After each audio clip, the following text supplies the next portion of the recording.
সুপ্রিয় দর্শক, সবাইকে আবারও স্বাগত ইতিহাস ও ঐতিহ্য নিয়ে বাংলাদেশ টেলিভিশনের প্রামাণ্য অনুষ্ঠান ঐতিহ্য চালচিত্রের নতুন একটি পর্বে।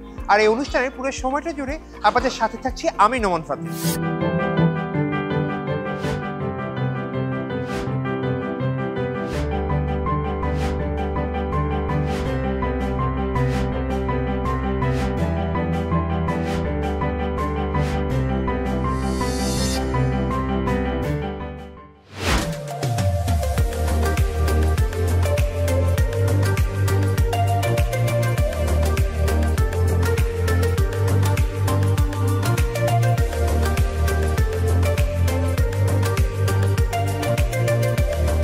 ঐতিহ্যের খোঁজে আজ আমরা চলে এসেছি এমন এক জায়গায় যেখানে নারিকেলের ছোবড়া কোনো বর্জ্য নয়, বরং এখানকার মানুষের জীবন ও জীবিকার প্রধান উৎস।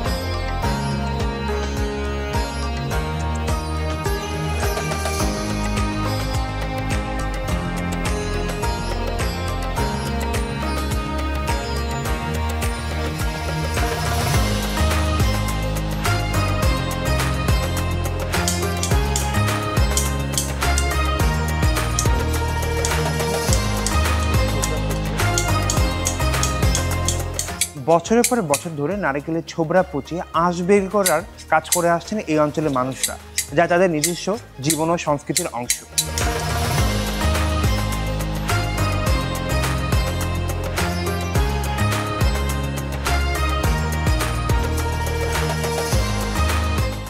কাঁচি দিয়ে আপনি কি এই ছোবড়াগুলো কাটছেন? জি। মানে এটা আপনার তৈরির কি ধাপ? প্রথম ধাপ, দ্বিতীয় ধাপ? না, এই হলে তৃতীয় ধাপ। মানে শেষ পর্যায়ে? না, শেষ পর্যায়ে না, এরপরে আরো এক কাজ আছে এই পাপোশটায়। এরপরে কি ধাপ? এরপরে ওই ফিনিশিং করতে হইবে। এই যে এটা একদম তৈরিকৃত। জি। আচ্ছা, এইটা এই আনছি আমার দূর কারিগর বাড়ি থেকে। এইটার কাজ করে আবার আরেক জায়গা। এইটার পরে আনি আমরা এই কাটিয়া সেলাই করছি। এখন আবার এই সেলাই করবে আবার এইটা, তারপরে এইটা এই কাটিং দিয়া এই আমি যে এখন কাটতেছি, তারপরে আবার এইটা আবার এইরকম করবে কাজ, একদম ফিনিশিং। হ্যাঁ, একদম ফিনিশিং করতে হবে, তারপরে ঠিক শেষ হইবে কাজ। এটা দেখে মনে হচ্ছে কোনো ট্রিমড কোনো ঘাস। হ্যাঁ। এই ছোবড়াগুলো কই থেকে আপনি সংগ্রহ করেন? এই ছোবড়াগুলো মিল থেকে সংগ্রহ করি। যেমন এটা আছে চলছে আছে, তারপরে বাগেরহাট আছে, ওখান থেকে আমরা ফাইবার আনি। তো ফাইবার কি নিজেরা তৈরি করেন? না, নিজেরা তৈরি করতে পারি না, কারণ এটা আবার মেশিনে ফাইবার দেওয়া হয়। ছোবড়া মেশিনের ভিতরে ফেলায় আর ওইটারে ফাইবারই বাইরে যায়। ফাইবারই বাইরে 2বার 3বার দিতে হয়, মেশিন দেয়। দিলে পরে ফাইবার ডাইলে পরে যারাইয়া তার শুকাইতে হয় ফিল্টে, শুকাইয়া তারপরে ওরা প্যাকেট করে, ওই প্যাকেট আমরা কিনে আনি। ওই প্যাকেট কিনে এনে আমরা কাজের জায়গায় দিই। দিলে পরে আমাকে ওই পাপোশ শুধু এই বুনআন্ড দিতে করিয়া, তারপরে এই ডাইনে আমরা এই সেলাই করি, তারপরে সেলাই করি এইটা, তারপরে আমরা এই কাজ। এইটার পরে আরেকটা ফিনিশিং আছে, এইটা সর্বশেষ ধাপে। এইটা আপনার বাসা থেকে কি মানে খুচরা ক্রেতারা আসে কিনতে? আসে, কিন্তু আমরা খুচরা বিক্রি করি না, পাইকারিতে বিক্রি করেন। এটা কোথায় করেন? এইখান থেকে ঢাকা যায়, চট্টগ্রাম যায়, দেশের নানা প্রান্তে। হ্যাঁ, বাংলাদেশের সব জায়গায়, সব প্রান্তে যায়। আচ্ছা, আপনাদের ব্যবসার এখন মানে কি অবস্থা? এখন একটু ভালো না, খারাপ। আমাদের ফাইবারটা মেলে না, ফাইবারটার অতিরিক্ত দাম। কাঁচামালের দাম অনেক বেড়ে গেছে। একটা নারিকেল 120 টাকা, ওইটার ছোবলাটা 10 টাকায় কিনতে হয়। ওই যারা আঁশটা তৈরি করে এরা 10 টাকায় কেনে একটা ছোবলা। এইটার যে গুড়িটা, এই যে ছোবলাটা বাইরে এলে পরে যে গুড়িটা বাইরে যায়, ওইটার এক বস্তা গুড়ির দাম 1000 টাকা। ওরা আবার বিক্রি করে। ও আবার গুড়িও আলাদা করে? হ্যাঁ, আলাদা বিক্রি করে, টনে টন লই যেতেছে রেসিডিউগুলো। হ্যাঁ, জি জি জি। আর এই ফাইবারটা আমরা আনি। এটা আপনারা কিনে আনি? হ্যাঁ, জি। আমরা ওখানে টাকা দিয়ে রাখতে হয়, এরপরেও সিরিয়াল পাইনি আমরা। টাকা কি অগ্রিম দিতে হয়? হ্যাঁ, অগ্রিম দিতে হয়। তাহলে তো আপনাদের ইনভেস্টমেন্টও বেশ। হ্যাঁ, বেশ, কিন্তু আমরা পারতেছি না অর্থের অভাবে। মানে পুনরায় কাজ পারতেছি না অর্থের অভাবে। এই এই মানে কাজে আপনি আসলেন কিভাবে এই পেশায়? এই পেশাটা হচ্ছে আমার বাবা হইতে, মানে বংশ পরম্পরায় চলে জি আসছে। জি জি। আপনার ছেলেও কি করছে? এইটাই করতেছে, আমার ওয়াইফ কাজ করে। আপনার স্বামী স্ত্রী বা জি, ছেলে জি, সবাই জি, মিলে করছে, জি, পুরো করতেছি। পরিবার মানে পারিবারিক পেশাও হয়ে গেছে। তো আপনার কি মনে হয় যে আপনাদের এই যে এত সুন্দর একটা শিল্প, এটা এই এলাকার ঐতিহ্যও বটে, জি। কিন্তু এটা তো মানে অনেক কারণে এটা এখন ক্ষয়ে যাচ্ছে, বা ঐতিহ্যটা মানে ওই আগের মতো জমজমাট নেই, জৌলুসটা হারিয়ে যাচ্ছে। হারিয়ে যাইতেছে আমাদের অর্থের অভাবে। তো এই জন্য কি পদক্ষেপ নিলে আপনার মনে হয় এটা একটু ভালো আমাদের হয়? এটা আমরা এনজিও থেকে তো কিছু পয়সা নেই, লোন, কিন্তু এটা আমরা পারতেছি না। চড়া সুদে হ্যাঁ, দিতে চড়া হয়। সুদে আজ দিতে যায়, যার কারণে আমরা পারতেছি না। আপনাদের এই এলাকার বেশিরভাগ মানুষের কি পেশা এই নারকেলের ছোবড়া? আমাদের এখানে মনে করেন 50টা পরিবারে এই ব্যবসা করে।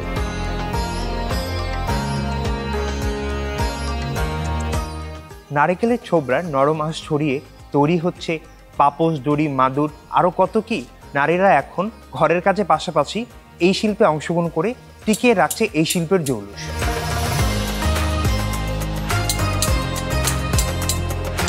আমার জাগে প্রথম বলছে এই তুমি একটু এই একটা পাপড় বাঁধে দাও, না আমার দেবরে ডাকা পাঠাইবে কি না দরকার আছে। আমি বলছি আমি পারবো না, আমার বাচ্চা কাচ্চা আছে, সংসার আছে, আমি এই কাজ করতে পারি না। তারপর সবাই কয় না একটু দেখো দেখি পারো নাকি। তার কয় কি দেখি বইরে থাকমু, সংসারী কাজের পরেও দেখি, বইয়ে থাকলে তো আর অসুবিধা নাই। দুই একখান আস্তে আস্তে আমি এই কাজ করতে আছি। এখন তো দেখি আমার নিজেরই দরকার হইয়া বসে। আগে তেমন তো টাকা পয়সা অর্থের অভাব আছে না, সেসম তো আমাকে দরকার হয় না। তারপর আমি বসে থাকমু, কিছু কিছু বসে থাকানোর চাইয়া একটু সময় খুবইছি। এই বেনি বাংছি, এই ছোবরা কিনিয়া, এই আঁশ কিনিয়া, এই দড়ি কিনিয়া, কাশি দড়ি, এই প্লাস্টিক কিনিয়া, এই তাত্ত কিনিয়া, কাতরা কিনিয়া, আবার এই পাশেরটা এই আছে সোবান এটা কিনিয়া আমরা তা ওই আমার মেয়েও বুনাইতে, আমিও বুনাইতাম। তারপর আসে ওই যে সময় একটু অর্থ সম্পদ কমে গেছে, সেগুলো থাকতে দূরে চাকরিতে, তারপর তো আমরা ওই কিনে কাটিয়ে আস্তে আস্তে ব্যবসা চালান জোয়াইছি। আমাকে এই ব্যবসায় জাত ব্যবসা আমার শ্বশুরের মোর হইতে, আমার বাসুর দেওয়ারের সবাই আছে। এই কাটতেও অনেকে এই কাটতেও এরকম বানাই এই সবার দিয়েই পাপোশ বুনাইতে 30 ফুট লম্বা আর 25 ফুট 26 ফুট লম্বা, 6 ফুট 8 ফুট চওড়া, অনেক পাপোশ বুনাইতে। আমি এই বেরিয়ে পাপোশের আবার কাতরা দিয়ে ম্যাট বুনাইতে, ঘরে ম্যাট আমার বাচ্চা আবার আগে মেয়ে ওই ঘরটা বুঝাইয়াছে ম্যাটে, বিদেশে চালানো হয়েছে ম্যাট কার্পেট।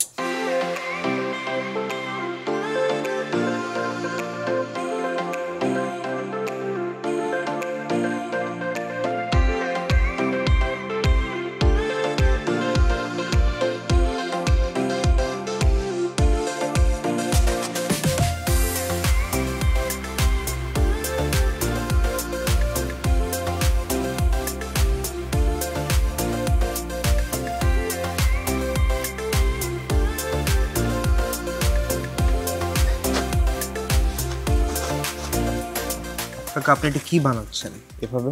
এটা পাপোশে সেলাই করতেছি, বেনি সেলাই করতেছি। এই উপকরণটা কি মূলত? নারিকেলের ফাইবার, যেটা নারিকেল আঁশ, ওই যে গাছে যে ডাব হয় ওখান থেকে যে নারকেল, ওইটার জিনিস, তাই তো? জি। আর আপনি বানাচ্ছেনটা কি তাহলে? এটা প্রথম তো প্রসেস থাকে, নারিকেলের খোসাটা এটা মিলে মেশিনে বাইরে এটা ফাইবারটা তৈরি করে। এটা পুরোটাই নারিকেলের ফাইবার। এইটা শুধু প্লাস্টিক, এটা আমরা এখন ইউজ করি। ওই রশিটার মান দাম বেশি, যার কারণে এইটা ইউজ করি, এটার একটু দাম কম। এটা কি আপনি নিজের হাতে বানানো? এটা আমাদের খরিদ করা। ও, কেনা? হ্যাঁ, কেনা। এইটা আমাদের বানানো, এটা আমাদের হাতে বানানো, আর বাইন্ডিং তো আমরা নিজেই করতেছি। আপনারা দুজন মিলে কি কাজ করছেন? না, লোক আছে, আরো লোক আছে। এই কাজে কি পুরুষ ও নারী দুজনের অংশগ্রহণ আছে? নারীরাই বেশিরভাগ কাজ করে, নারীরা বেশিরভাগ এই কাজটা করে। এটা প্রাথমিক অবস্থায় আমরা বাড়িতে বাড়িতে এটা লুজ ফাইবারটা দিয়ে আসি, ওটা থেকে ওই বিভিন্ন বাড়িতে বাসায় মহিলারা কাজ করে। এখানে বাসায় এই কারখানায় আইনা শুধু ফিনিশিং, বাইন্ডিং, লাস্ট কাজ যেটা। এইখানে তো অনেক পরিমাণে নারিকেলের ছোবড়া দেখতে পাচ্ছি, তো এই ছোবড়াগুলো সংগ্রহ করেন কই থেকে? আপনি কি সরাসরি সংগ্রহ করেন? হ্যাঁ, সরাসরি। কই থেকে করেন? সরাসরি মিল আছে, বাগেরহাটে আছে, বাদাল আছে, চলছে আছে। নিজের বাসা বাড়ি থেকে যে মানে ডাব গাছ আছে ওখান থেকে না না, নারকেল ওটা হয় না? এখান থেকে কালেক্ট করা হয় না। মানে আপনি একদম প্রসেস জিনিসটা নিয়ে আসেন, তাই তো? প্রচুর জিনিসটা। আবার এক শ্রেণীর লোক তো এই খোসাগুলি কালেক্ট করে, ওরা আবার মিলে বিক্রি করে। এই যে দেখতে পাচ্ছি এটা বানাইছেন, এটা বানাতে কত সময় লাগে? এটা একটা মেয়েদের হয়তো 1 ঘন্টা। 1 ঘন্টায় হয়ে যায়? 1 ঘন্টা। আর এটা টেকসই প্রাথমিক কেমন? অবস্থা, এই প্রাথমিক অবস্থাটা এই। ও, এটা প্রাথমিক অবস্থা। এইটা প্রাথমিক অবস্থা, এইটা দ্বিতীয় পার্ট, এই সেলাইটা। জি। তৃতীয় পার্ট আসলে এই, এটা তৃতীয় পার্ট। এই আমি যেটা করছি এটা তারপরে যে দ্বিতীয় ধাপ হচ্ছে সেলাইটা, হ্যাঁ, তারপরে যে তৃতীয় ধাপ হচ্ছে তৃতীয় এটা। ধাপে এই যে আমি বাইন্ডিং করতেছি। চতুর্থ ধাপে আসবে এখানে কাটিং, এইটু এতটুকু মোটা রাখবো, এই কাইটে ফালাই দেবো এটা। তারপরে পঞ্চম ধাপে আসবে আপনার ফিনিশিংটা, একদম যেটা শেষের ধাপ। শেষের ধাপ। এই জিনিসগুলো যে আপনি তৈরি করছেন, মানে এটা আপনি শিখেছেন কই থেকে? এটা আমার বাবা করত। বংশ পরম্পরায় করে আসছেন? জি। আপনাদের যে গ্রাম বেলতলার এই গ্রামটা, জি। এখানে কি প্রায় সবাই এই কাজে সাথে জড়িত? হ্যাঁ, ম্যাক্সিমাম লোকেই জড়িত ছিল। এখন এই খোসার সংকটের কারণে বিভিন্ন কাজে মানুষ। এখন তো ডাব প্রচুর দেখা যায়, তাহলে খোসার কেন প্রচুর সংকট? ডাব, একটা ডাবে একটা নারিকেলের পাকা নারকেলের একটা খোসা, মোটামুটি বড় যে সাইজের নারকেল, একটা খোসায় 100 গ্রাম ফাইবার হয়। খুবই কম। খুবই কম। তাহলে 10টা খোসা লাগে আমার 1 কেজি আঁশ তৈরি। হ্যাঁ, এগুলো তৈরি করার পর কোথায় যায়? বিভিন্ন ডিস্ট্রিক্টে যায়, ঢাকা, চিটাগাং। না, আপনি পাইকারি বিক্রি করেন? আমি পাইকারি বিক্রি করি। এখন তো দেখা যাচ্ছে আর্টিফিশিয়াল অনেক কিছু চলে আসছে। সিনথেটিক ফাইবার তো অনেকেই চায় না। এটা মানও ভালো, এটা ইউজ করলে শারীরিক অসুবিধা নাই। আর ওইটা ইউজ করলে শারীরিক অসুবিধা হতো, স্কিনের সমস্যা হতো। সিনথেটিক ফাইবারটা যদি কম আসে বাংলাদেশে, তাহলে আমাদের এই জিনিসটা আর একটু চাহিদা বাড়িয়ে যাবে।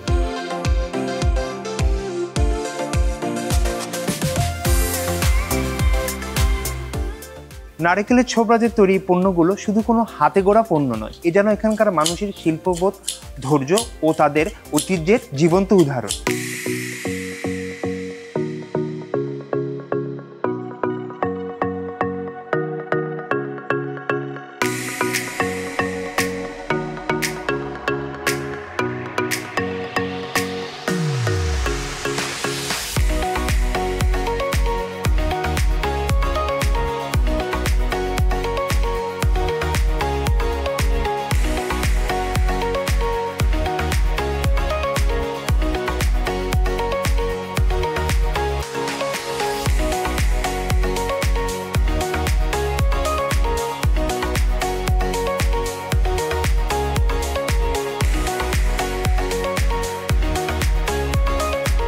এই কারুশিল্পটি কেবল গ্রামীণ অর্থনীতি সচল রাখেনি, এটি আমাদের লোকশিল্পের এক অবিচ্ছেদ্য অংশ। আমাদের কাজ হয়েছে পাপোশের মানে নারকেলের ছোবড়া দিকে শুরু হয়। আমরা বাজারজাত করি বিভিন্ন জেলায়, বিভিন্ন এলাকায়। প্রথম কাজ হয়েছে আমাদের শুরু হয়েছে এই লাচি। এটা আমরা বাজার থেকে সংরক্ষণ করি। সংরক্ষণ করার পর দুজন মিলে এটাকে খুলে ফেলি। খোলার পর এই যে জায়গাটা, এখানে আমরা এইটাকে টানা বান্ধি। আমরা বাংলা ভাষায় বলি টানা, আর অনেকে বলে এইগুলা বিভিন্ন আছে। তারপর আমরা এগুলার পেঁচাই দুজনে নিয়ে, তারপর এটার কষানোর পর আমরা এটাও হচ্ছে নারিকেলের ছোবড়ার একটা রশি বা দড়ি বলা যেতে পারে। তারপর এটাকে আমরা এইটার ভিতর থেকে এখানে নিয়ে আমরা হাতের কাজ শুরু করি। তারপর এইটা আমরা বুনাই। বুনানোর পর একটা টানা হয়, 6 পিস থাকে, কোনোটায় 4 পিস থাকে, তারপর কোনোটায় 3 পিস থাকে। তারপর এইটাকে আমরা কেটে ফেলি। একটা পাপোশ পুরো কমপ্লিট করতে 3 ঘন্টা সময় লাগে। পুরো কমপ্লিট করতে পারে না, এটার ধাপে ধাপে কাজ করা দরকার। প্রথম টানা নিতে হবে, তারপর ওইটাকে বুনাতে হবে, বুনানোর পর এটাকে কেটে ফেলতে হবে, কেটে ফেলার পর এটাকে মুড়তে হবে। মুড়ার পর এইটাকে আবার এই যে পাশের যে এই যে লেস, এটাকে বেনি বলে বা অন্য কিছু প্লাস্টিক বলে, প্লাস্টিক দিয়ে এটাকে আবার বাঁধা লাগবে। বাঁধার পর লোক ডাকিয়ে নিয়ে, পুরুষ লোকের কাজ এটা, মহিলারা পারে না। এটাকে সুন্দর করে শেপিং করে বাজারজাত করা যায়। এই কাজ এখন অনেকেই করে না। এই পাপোশের বিক্রেতায় মানে লাভ হয় না, কষ্ট হয়ে যায়, পরিশ্রম হয়ে যায়, আবার ঠিক মতন বুলা পাওয়া যায় না। দেশ থেকেও বা বিদেশে মানে বুলা কন্ট্রাক্টে তারা নিয়ে যায়। এর জন্য এই কাজগুলো হইতে আসে না, দেশের বিভিন্ন প্রান্তে যাইতেছে না আমাদের হাতের কাজ। এগুলা মানে বিদেশি এই যে বুলা না দেখলে বুঝবেন না, এটা হলো নারিকেলের ছোবরা থেকে এগুলা আমরা আঁশ তৈরি হয় মেশিনে, তখন আমাদের কাছে আসে, তারপর আমরা পাপোশ বুনাই। কিন্তু এগুলা এমনি বিদেশে বিভিন্ন কাজে তারা পাখির বাসা বা অন্য কোনো কার্পেট হেরা বিভিন্ন কাজ করে নিয়ে কাজ করার তুলনায় আমরা এই বুলা পাই না পাওয়ানোর কারণে আমাদের হাতের কাজ বন্ধ। এখন এই ব্যবসা আমরা করতে পারতে আসি না, বিভিন্ন জায়গায় বা বিভিন্ন দেশে এগুলো পৌঁছাইতে পারতে আসি না। 64 জেলার ভিতর প্রত্যেক জেলায় হয়তো কম বেশি এই কাজ আগে পাওয়া যেত, কিন্তু এখন এই কাজ হয় না আমাদের হাতের, কারণ আমরা ঠিক মতন বুলা পাই না, ঠিক মতন মজুরি পাই না, ঠিক মতন আমাদের ব্যবসা হয় না। স্বরূপকাঠি যে 8টা ইউনিয়নে 10টা করে গ্রামে বিভিন্ন গ্রামে এই কাজগুলো করতো হাতের, কিন্তু আমাদের এই যে বুলা পাই না, ঠিক মতন ছাড়ানোর লোক পাই না। আমরা এই যে টাকা এই বুলাগুলা কিনবো তার চেয়ে বেশি কম দামে আমাদের পাপোশ বেচা লাগে। এই যে আমরা হাতে বুলা পাই, বুলার দাম যদি কম হয় তাহলে আবার মজুরি যদি একটু বাড়ে, পাপোশের মূল্য বাড়ে, এইটা করণে আমাদের অনেক পরিশ্রম করতে হয়। আমাদের এই শিল্প টিকিয়ে রাখার জন্য এই যে বাসার যে নারীরা সবাই যদি কাজ করে বা এই কাজগুলো সবাই জানে, কিন্তু অনেকে চাইতেছে যে আমি এই কাজটা করব, আমার কিছু অর্থ দরকার। একটা নিজস্ব ফান্ড বা কোনো এনজিও বা সরকার যদি ন্যূনতম যদি আমাদের এদিকে একটু নজর দিত, তাহলে এই ব্যবসা সারা বিশ্বে ছড়াই যেত। এই বেকার যে মহিলাগুলা বসে আছে তারাও কাজ করতে পারতো। জাজিম ও পাপোশ তৈরির প্রক্রিয়াটি অত্যন্ত সময় সাপেক্ষ ও শ্রম নির্ভর। এর প্রতিটি ধাপে রয়েছে শিল্পীর ভালোবাসা ও নিষ্ঠা। পাপোশটা আগে বুনাইতে হয়, বুনানোর পরে ওইটা মাপ দিয়ে কাটতে হয়, 36 বা 48 রাইখা পরে মুড়তে হয়। মোড়ার পর এই মেরিডের প্রয়োজন হয়, এই মেরিডে দিয়ে সাইডে বান দেয়া, পরে আপনার জায়গা সাইড দেয়া কমপ্লিট করতে হয়। পরে ওইটা আমরা ইন্দিরহাট বাজারে বিক্রি করি। যেই পাপোশ আমরা 1200-1000 টাকায় কিনছি বুলা, ওই বুলাগুলো কিনতে হয় এখন 5000 টাকা মন। পরে আপনার এই যে তানার কাতরায় দাম, এই মেরির কাতরায় দাম, তারপরে ছাড়ানি টাকা দিতে হয়, যার কারণে আমরা হিসেব করে দিচ্ছি, তাতে আমাদের লস হয়, লাভ হয় না। এই জন্য ওইটা আর কি আমরা করতে পারতেছি না। 12টা পাপোশ শিখালে দেখা গেছে এখন তো বর্তমানের দামই বলতেছি 5000 টাকা যদি বুলা মন কিনি, পরে আমাদের তানার কাতরা কিনতে হয়, নাইলের কাতরা কিনতে হয়, এই মেরির কিনতে হয়, পরে বুনানের মজুরি ছাড়ান দিয়ে তাতে আমাদের কিছুই থাকে না। এটা তো বসে বেকার তো দূর করার জন্য করতে চাইছিলাম, কিন্তু সেই বেকারেই রয়ে গেলাম। এটা হচ্ছে আমাদের একটা ঐতিহ্য, সেই ঐতিহ্য ধরে রাখার জন্য আমাদের লস হলে এটা আমরা করতে আসি।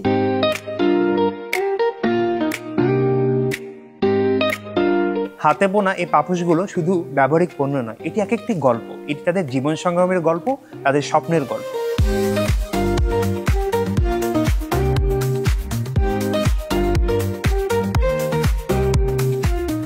পাপোশটা তৈরি হয় 6 পিস, তারপর পিস করে আমি এই কাজটা করি, এই বেনিটা লাগাইয়া এরপর থুই দিই, এরপর আবার অন্য পুরুষ লোকেরা এইটারে কমপ্লিট করি ছাদ দিয়ে। এরপর আমরা বাজারে নিয়ে 12খানে এক ডজন হিসেবে বিক্রি করি। ডজন বিক্রি করি 3000-3200।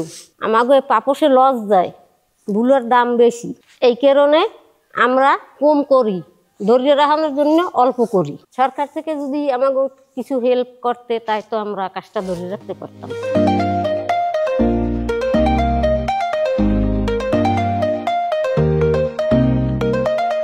একবারে ছোটবেলা হইতেই এই কাজ আমি করতে আসি। তারপর আমার বিয়ে হয়ে যাওয়ার পর আমার কিছুদিন বন্ধ ছিল, এখন আবার আমি এটা চালু করছি। আমরা বাজার থেকে এই রশিটা কিনে এরপর আমরা এইভাবে বড় করে টানাইয়া এরপর এই কাতরাটাকে আমরা বাজার থেকে কিনি, লম্বা কিনে এরপর সুন্দর করে হাতে লম্বা লম্বা টানাইয়া এরপর আমরা হাতের মাপে কাটি কেসি দিয়া কাটটা তারপর আমরা এইটা এইভাবে হাতে বুনাইয়া এটা কাটতে আবার বিক্রি করি। বড় বড় গার্মেন্টসে বড় বড় প্রজেক্টে আমরা সাপ্লাই দিই। সাপ্লাই দিলে পর আমগো ফুড হিসাবে টাকা দেবে আমরা বিক্রি করি ফুড হিসাবে। 20 বছর আগে আমরা এর ফুড বেচতাম 20 টাকা 30 টাকা এক পিস কাতরা কিনতাম, 5 টাকা 6 টাকা 60 টাকা দরে কিনা আনতাম আন্যা তারপর আমরা মাল বানাইয়া ফুড 20 টাকা রেটে ছাড়তাম এখান থেকে। আর এখন আমরা একটা কাতরা কিনি 15 টাকায়, আমরা ফুড বেশি 60 টাকায়। এখন এই মালটা আমরা পাইতেছি না, গ্রামে কিনতে পারতেছি না। এটা আমাকে বিভিন্ন থানা দিয়ে বিভিন্ন দিয়া গ্রাম দিয়ে কিনতে হয় এই মালটা।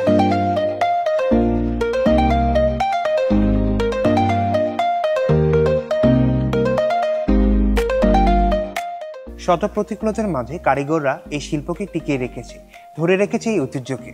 এ যেন নীরব বিপ্লব যা যুগ যুগ ধরে চলে আসছে।